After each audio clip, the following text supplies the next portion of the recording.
I'm Dr. Devendra Singh from Baroda Heart Institute. I'm a cardiothoracic surgeon working here in this institute for the last 2 years with a 20 years experience in cardiothoracic surgery. So we saw Mr. Bhatnagar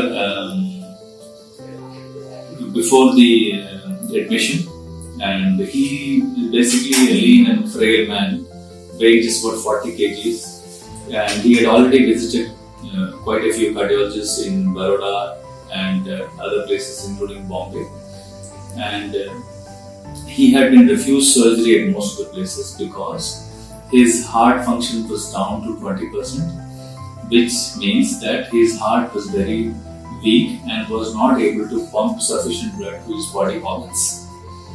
Now, in background of all this situation, we evaluated him and we took it to the heart team, which consisted of myself, my cardiac anesthetist Dr. Nitin, cardiologist Dr. Basarke, Dr. Krishnikant, and a pulmonologist Dr. Amit Dave. All of us sat down, reviewed his reports, and came to a conclusion that bypass operation for him was feasible, and we need to evaluate him in all the details to see what exactly is the risk for him, so that we can explain this to the patient's son, who is actually a medical doctor. So once we evaluated him, we found that not just his heart, even his lungs were damaged to a great extent. Close to about 50% of his lungs were extensively damaged by a condition called as interstitial lung disease, in which the lung function goes down completely because that area of the lung is scarred. So in view of the new information we got by doing a CT scan of his lungs, now it was not just his heart, but it was his lungs also which was at risk during the operation. And he was at risk of respiratory infection and respiratory failure, because all the operations done on the heart are done by making the patient unconscious and putting him on ventilator. In this case, if we put him on ventilator, then it will be very difficult to get him out because his lung reserve was very less, and because of the underlying fibrosis, chances of getting infection was very high.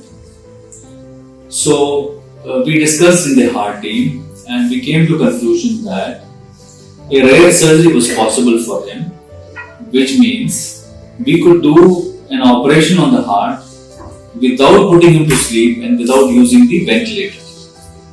So such surgeries are not routinely done in our practice. And I had an experience of doing close to about 20 such surgeries over the last 20 years. And fortunately, we had our cardiac anesthetist Dr. Nitin, who was an expert in this kind of anesthesia. In this kind of anesthesia, we actually put in a small needle into the spinal cord, which actually anesthetizes or makes a particular area where the heart and lung is situated pain-free. So you can operate on that area, patient doesn't feel the pain, and he keeps on breathing on his own. So that is what happened in this case. We performed the operation, it went on for 1.5 hours, and everything went off successfully. It is a big challenge for a surgeon to perform an operation when the patient is awake, because as you realize, when the patient is breathing, his chest is moving, and the lungs are moving, and the heart also goes up and down. So actually your target of operation is the heart, but that target keeps on moving with every breath, and patient breathes about say 20 or 25 times every minute. So for me, when I am operating using very small sutures which are thinner than the hairs, we see the target moving up and down. So it is technically quite challenging for the surgeon. And obviously, the anesthetist is always there to support and communicate to the patient and keeps on supporting him mentally. But thankfully, the operation went up well, and he was shifted to the ICU after 1.5 hours.